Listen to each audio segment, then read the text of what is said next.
It's me, Mama Andy, and today we're talking about the music for the Super Mario Bros. Movie. The music for the Super Mario Bros. Movie perfectly incorporates nostalgia and modernity.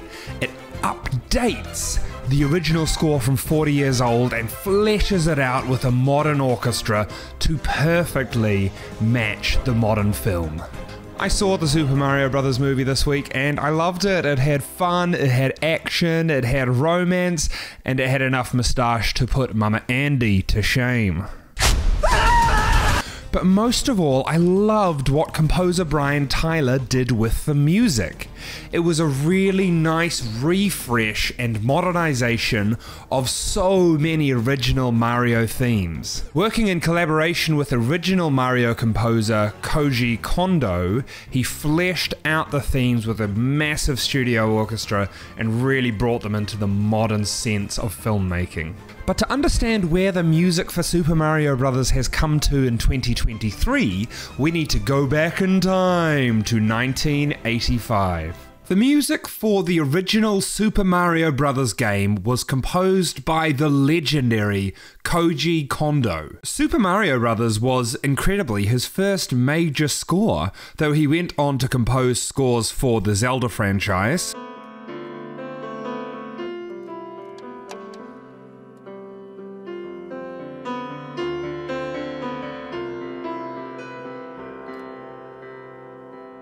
and numerous other Mario games.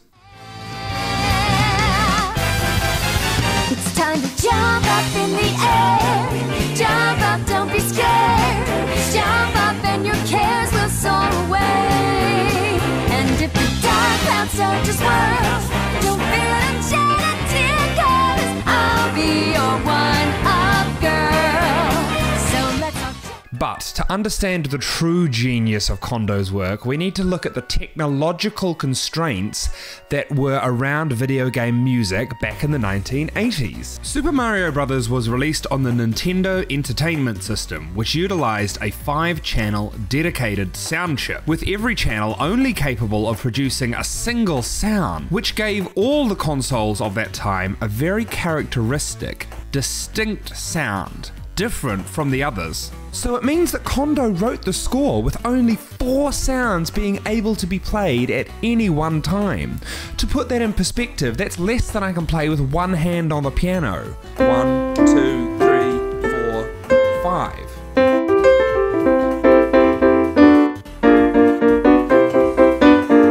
There were 2 tracks capable of producing pulse waves, usually used for the melody, a triangle wave for the bass, a noise wave for percussion, and the 5th channel was a sample for any other sounds.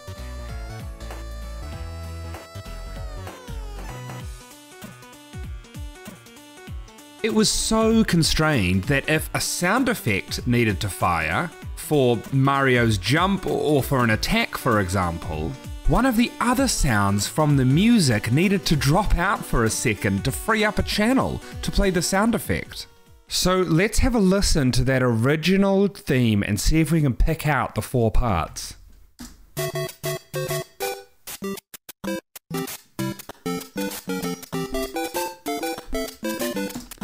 Did you hear them? Only 4 parts being played there. Whoa there. The melody is just 2 parts, the theme and the harmony. Theme and the harmony. So together we get this melody in tenths. The other 2 parts are both percussion. We have the tss, tss, and the k, to use technical terms, coming from the noise track. Have a listen. Those are your 2 sounds. And the 2 notes in the melody, you can hear it? In tenths. What's amazing about this original theme is that it achieves such a sense of groove and style and swagger and fun with only 4 sounds being able to be made at once. And it's so cool and it's so iconic and memorable. 4 sounds at once, that's it. Kondo's music for Super Mario Bros. Was designed around the feeling of motion that was supposed to mirror the player's physical experience. Jump forward nearly 40 years and Hollywood composer Brian Tyler is making the music for the film. He's working in collaboration with the OG Kondo. He does an amazing job of filling out the sound and really exploding the orchestration without letting us forget that we're still in a Mario universe.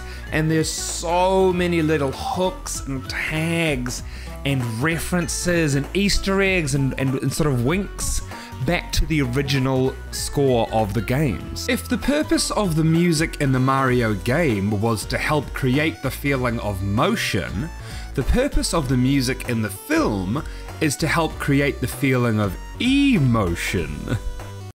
See what I did there?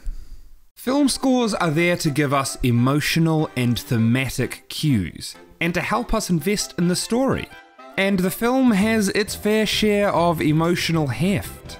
There's stories of ambition, brotherly love, unrequited affection, underdog challenges, redemption arcs, near-death experiences, and above all, fun.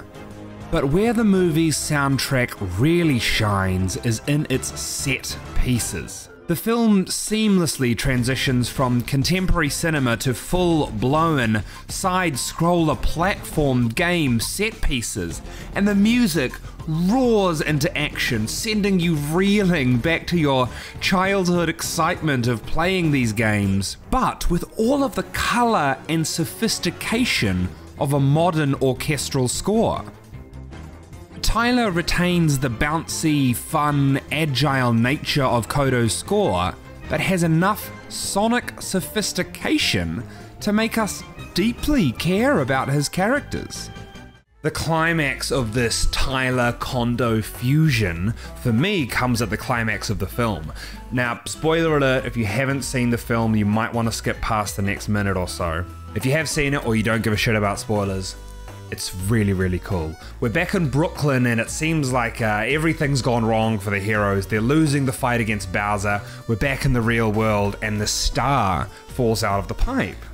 Those people who are familiar with the Mario games will know that the star granted temporary invincibility and a huge combat bonus.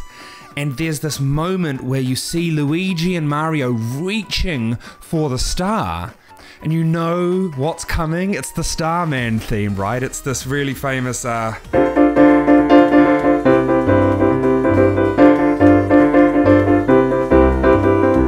which plays every time you hit invincibility in the Mario games. And so you're rooting for the heroes, you're waiting for it, and it comes through and it does not disappoint.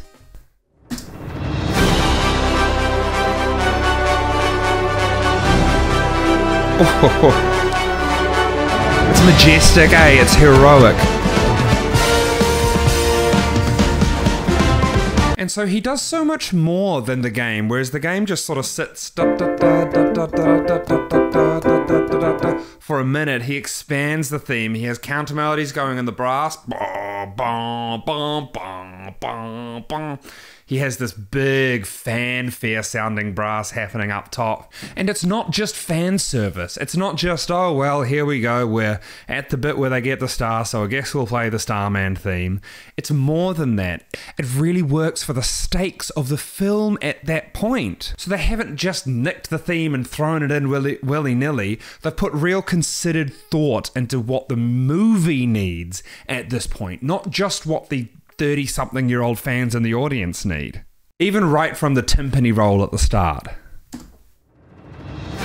It immediately makes it seem majestic, heroic.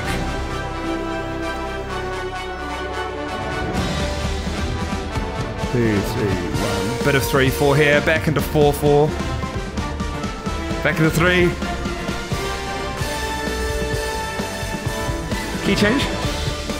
No, we're back. Counter melody, da da da da. I could listen to it all day, and between you and me, guys, when that bit came in the movie, I teared up a little.